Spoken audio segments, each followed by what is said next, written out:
think this is a good follow-up on just the branding of this.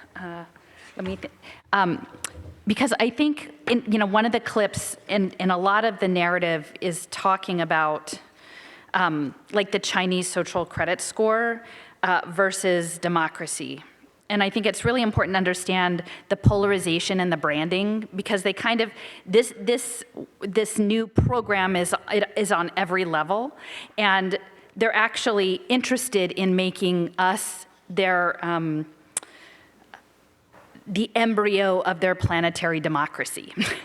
And so I would say, especially for people who are maybe coming from the more patriot conservative side, to understand the way in which democracy is going to be changing, and it's going to be linked to blockchain, and this idea they will sell it on radical participatory voting. A lot of this also has to do with quadratic voting and what they call liquid democracy. And so what they will say is everyone will vote on everything, only that's impossible because it would be hundreds of things a day. And so what they will do is they will assign your virtual twin to an AI that will vote on your behalf. So later on, when I talk about this outside-in robot and the sensor network, is that they're setting up, quote unquote, to remake democracy as part of a smart contract layer on blockchain. Blockchain is a permanent ledger that is decentralized and secure, as they say, although there's lots of hacks in these side chains. But essentially, it's a node of interoperable data that can be used to represent individuals or societies, the smart cities. They will have digital twins that are represented through data held on blockchain, these ledger systems. And they want to put all of government they want to make electronic government shift in that direction, put it on blockchain and have it run on big data analytics. So I just, here, this book, it's called The World Sensorium, The Social Embryology of World Federation, 1946. It was written by Oliver Reiser. He was a professor of philosophy at the University of Pittsburgh and connected with many people. He was there for 40 years. He retired in the late 60s. And his book lays this out. This is the year right after the United Nations was founded, and he was this was sort of laying out the United Nations program.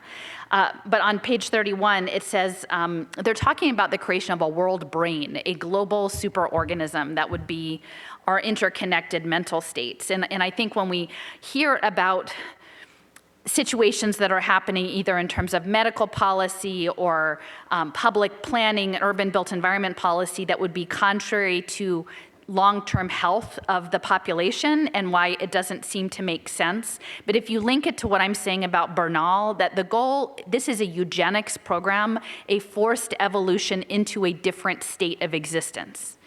And that they are currently using our embodied state to extract as much data as possible in an organized fashion to try to manifest this a soul into this other thing. And I can't explain where it comes from, but they don't actually want robust health to fight back this thing. And so when we say that doesn't make sense, why would you do things that would make people sick and ultimately chronically ill and whatever? It's because they don't imagine humanity over the long run continuing in the current form. And this is something that's been going for a while. So it just says, riding on the surge of a great seminal wave of formative energy, America at last reveals herself in the hugely dramatic setting of world embryology. She is the matrix of a planetary democracy, a mode of social evolution precipitating a skeletal structure which shall be the architectonic of a universal humanism, a world sensorium for a new civilization. And that's what y'all are sort of birthing here.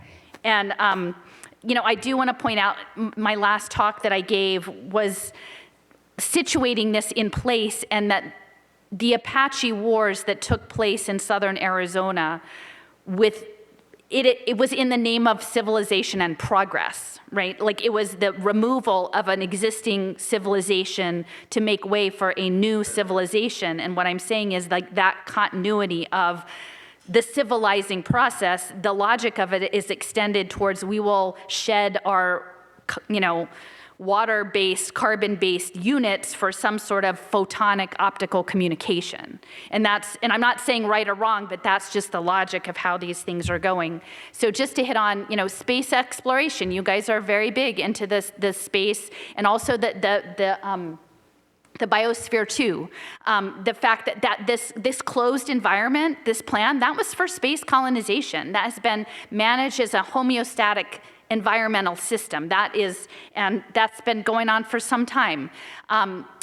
The L5 Society, I've mentioned them, Carolyn Meinel and her husband, they were promoting, this is in the 70s, the space colonization program, not from some kooky, outlandish thing. These were Princeton physicists who were planning this. This is very much linked with the radio astronomy that is happening. And her father, Aidan Meinel, helped create the Kitts Peak Observatory and was a leader in the development of optics here in this part of the state. And that legacy of optics and photonic development continues today. There's the impact plan, the economic impact plan from 2021 to 2024, like that larger trajectory from the 60s. Meinel came out of Caltech and came down here. So literally the industry that is sustaining the community is wedded to this progressive program. Right or wrong, that's just how the forces are in play. And if you look at this report from 1999 about optics, it's sort of laying out the sensor technology. Like, we were just talking about the 5G infrastructure and the microwave radiation, but all of these optical sensors, the next wave of computing is light-based, right? We're switching from the wired-based to photonics, and optics and photonics are really, really central to what you are about here in this part of the labyrinth. And the sensing and the actuating of the sensors on the world. So this diagram behind me is the world homeostat. This is from a talk in the late 80s given in San Francisco to the Baha'i by Irvin Laszlo, a very prominent systems theorist, originally from Hungary and later out of one of the Sunni schools in New York. He had been devising this idea of a closed system, the world as a cybernetic circuit that needs management through sensors and actuators to be calibrated.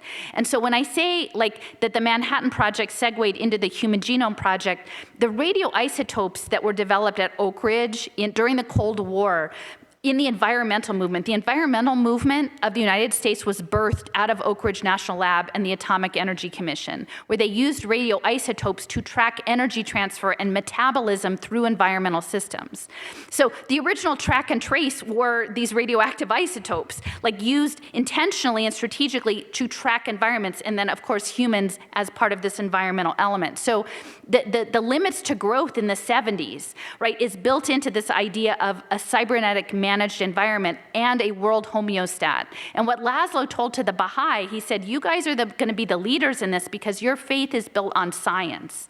And so what I'm saying is the actuators of building the networked information system to run the globe like Biosphere 2 is going to be coming in a smart contract layer of blockchain, that it is a global governance layer of logic that is programmed into the built environment, into these sensor networks, which is what is the foundational economic growth of this area of the country. It is going to be like the world run as HAL 9000s, only they will give you some tokens to hand to your AI to vote in the planetary democracy, right? But it will be HAL 9000 that is running this. So if we could, this is just a 1-minute clip. This is from a gentleman. His name is Juan Benet. He is with Protocol Labs. Jason and I have done a lot of discussions about him in coordination with our colleague Leo Saraceno about this logic board installation to push humanity forward. This is linked, the image next to me is from the creation of a world constitution in 1946 out of the University of Chicago. Okay, so that gives the whole Chicago boys, Milton Friedman school of shock and awe and management, economic management, a new element. So I'll just close with this short clip. If you want the world to ratchet up into a better system, you have to make it drastically easier to use. You have to make it more convenient. Users will not select privacy. Users will not select security. Users will select convenience and fun. Oftentimes, people dismiss the requirements, but it's important that you think about your superpowers as riding on top of a massive scale international computing infrastructure that's run by a set of corporations. So the application stack and the personal computing devices, those end up being manufactured and controlled by various different groups. There's probably a problem there in terms of the number of manufacturers for computing devices. We probably need a lot more groups to do that. However, it's extremely difficult. Now, the layers below are actually pretty good. When you think about the openness of the internet and the openness of the networks, that's working quite well. The problem sits below. The way that the internet is steered today is through a series of contracts, terms of services, and the action of various corporations and courts around the world. Those contracts can change very easily. Those courts can decide things in the future that are different from the past. So what we need to really upgrade our systems is to create a layer that won't change, that has hard requirements for change, that has a much stronger foundation. We want math, cryptography, and economics to underlie the structure of the internet, to underlie the security of our communications network, and to guarantee your future access to these communication systems. I think most of you have not been in a country that suddenly overnight disabled the internet, but more and more people every day are encountering that kind of experience, and it could happen anywhere. So these kinds of infrastructure improvements can lead to public, international digital utilities. Don't think of them as corporations. Think of them as a utility that is there for the benefit of all, for the benefit of all of humanity, not run by any one group, but run by the math, by the cryptography, and by the economics behind them. Through that, we can establish these digital human rights. And from there, we should get them ratified. But I think we're in a moment where we should build them first and ratify them second. So that's why a lot of us are working on Web3. So that's what the 5G networks are for. It's for the international public utility to run the world on logic.